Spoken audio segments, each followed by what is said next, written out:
素潜りマーメイドスイム研究所所長のマリダイバーです。人魚の学校シリーズの動画は愛知県名古屋市の人魚の学校の練習会風景をまとめたものです。前半でこの日のダイジェスト、後半で人魚の皆様の華麗な泳ぎに重ねて私のおしゃべりにお付き合いいただいてます。今回のテーマはマーメイドスイムを始めたきっかけはです。人魚の紛争で泳ぐマーメイドスイム、あなたが興味を持ったきっかけは何でしたか？ディズニーのリトルマーメイド？それとも人魚姫の絵本？今回は私個人のきっかけとおすすめの人魚映画についてお話しします。2022年6月26日日曜日、愛知県名古屋市名東区にありますダイビングショップ&スクール恵比寿にて人魚の学校の練習会が開催されました。恵比寿のプールは名古屋でも最大級の室内ダイビングプールで、浅いところは水深 1.2 メートル、深いところは水深5メートルあります。水温は27度となっています。この日、マーメイドスイム初挑戦の方が体験レッスンにいらっしゃってました。人魚の学校ではマーメイドテールやフィンのレンタルがあります。料金もリーズナブルなので日本全国から生徒さんがいらっしゃいます。初参加の方は最初にフォト撮影があります。先生方にポージングも見てもらいますよ。はじめは足のつく浅いプールでヒレの動かし方から習いますから、泳ぎに自信がない方でも大丈夫です。2時間たっぷり練習できますので、ぜひ遊びにいらしてくださいね。この日のマリダイバーは鱗柄のビキニセットで泳ぎました。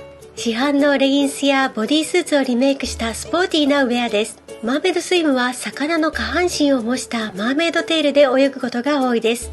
でもスポーツとしてのマーメイドスイムやスキンダイビングを楽しみたい方は、こんな身軽なウェアもいかがでしょうか。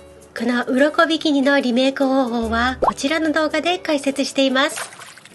さて、ここからは人魚の皆様の華麗な泳ぎを見ながら私のおしゃべりにお付き合いくださいね。今回のテーマはマーメイドスイムを始めたきっかけはです。よく聞くきっかけとしては、ディズニーのリトルマーメイドのアリエルになりたかったからという理由です。リトルマーメイドは本国アメリカでは1989年、日本では1991年に公開されたアニメ映画です。今から30年以上も前ですね。でも今でも愛されている名作です。これ以前のプリンセス物語は1959年の眠れる森の美女です。実に30年以上もディズニーではプリンセスアニメは作られていませんでした。しかしながら、その後ディズニーは美女と野獣、アラジンと立て続けにプリンセス映画を作りました。リトルマーメイドが世界的に大ヒットしたからですね。リトルマーメイドはディズニープリンセスの流れを作った作品なんです。主題歌、挿入歌など音楽も素晴らしくて、アンダーザシーはアカデミー歌曲賞、作曲家のアラン・メンケンはアカデミー作曲賞を受賞しています。もう傑作中の傑作です。世界中の子供たちにとってもアニメ業界にとっても衝撃的なインパクトがあったんだと思います。30代半ばから40代前半にかけてのマーメイドさんのきっかけとしてリトルマーメイドを挙げる方が多いです。 YouTube でマーメイドスイムを探すと、赤い髪の毛に緑の尻尾、紫のブラの人魚さんがたくさんいます。皆さんアリエルが大好きなんですね。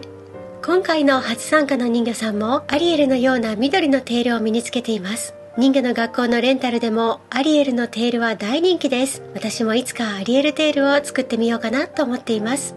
ただ私自身はリトルマーメイドがきっかけではないんです。私が人魚になりたいと思ったきっかけはリトルマーメイドよりさらに遡ること5年、1984年の映画スプラッシュがきっかけです。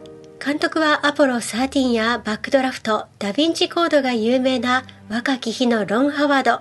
当時まだ30歳。主演はトム・ハンクス。フォレスト・ガンプ、グリーンマイルなどで知られるアカデミー賞受賞の名俳優。今はもう66歳ですが、当時は20代後半、若手のコメディアン俳優でした。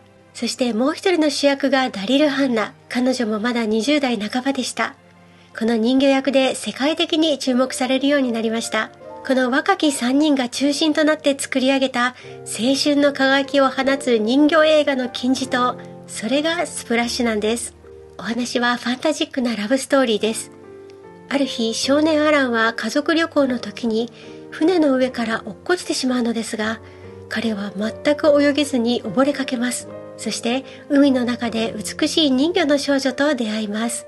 幸い救助されたアランはそれ以降ずっとその少女のことが忘れられません。そして20年後、ニューヨークで青年となったアランはまたしても海で溺れてしまいます。すると美しく成長した人魚の女性に助けられるんですね。浜辺で目覚めたアランは人魚に一目惚れするんですが、彼女は海に飛び込んで逃げ出してしまいます。そして人魚はアランが海の中に落とした財布のカードを頼りにアランを探しにニューヨークへ向かいます。